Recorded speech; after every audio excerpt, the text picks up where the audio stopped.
ఇవాళ park gate వేసేస్తుంది అనమాట. గేట్ ఎక్కి పైకి వచ్చాము. గేట్ తీసే వాచ్మెన్ ఉంటారు కదా, వాళ్ళ హస్బెండ్కి ముళ్ళు గుచ్చుకుందంట. రామచంద్రారెడ్డి హాస్పిటల్ తీసుకెళ్లారంట. మా నెల్లూరులో Ramachandra Reddy hospital famous. Of course rich వాళ్ళు కూడా అక్కడికే వెళ్తారనమాట. మిడిల్ క్లాస్ పేదవాళ్ళకి, రిచ్ వాళ్ళకి అంటే టెస్ట్లు అవన్నీ కాస్ట్ తక్కువ అన్నమాట. ట్రస్ట్ అది. దట్స్ వై రామచంద్రారెడ్డి హాస్పిటల్ చాలా ఫేమస్. అంటే ఈవినింగ్ వస్తే వచ్చినట్టు మళ్ళీ గోడ దూకే వెళ్ళాలి బాబు, నేను, ఇక్కడ ఉన్న వాళ్ళందరమే. కొద్దిమందే ఉన్నారనమాట గేట్ తీయనందువల్ల. చూడండి ఇక్కడ కొద్దిగా ఉన్నాము.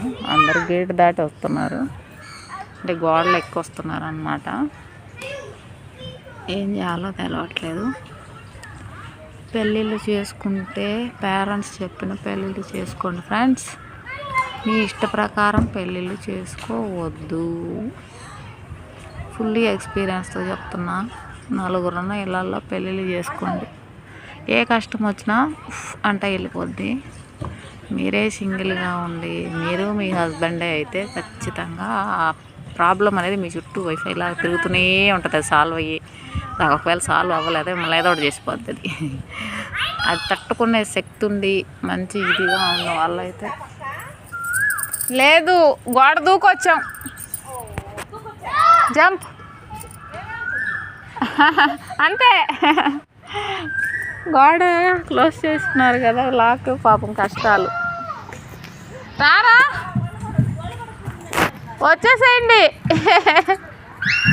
లాక్ వేసేస్తుంది. ఆంటీ వాళ్ళ హస్బెండ్కి బాగాలేదంట. ఎక్స్పీరియన్స్ చెప్తున్నా. మీరు ఎంతమంది ఇలా కష్టాలు పడుతున్నారో కామెంట్ ద్వారా. అందులో ఫైనాన్షియల్గా వెల్ సెటిల్డ్ అయిన వాళ్ళనే, ఫ్యామిలీ చిన్న ఫ్యామిలీ ఉన్న వాళ్ళని చేసుకున్నా నో ప్రాబ్లం. వెల్ సెటిల్డ్గా లేని వాళ్ళని, వరస్ట్ ఫ్యామిలీ వాళ్ళని అసలు చేసుకోవద్దు. సరేనా? Please subscribe. బాయ్.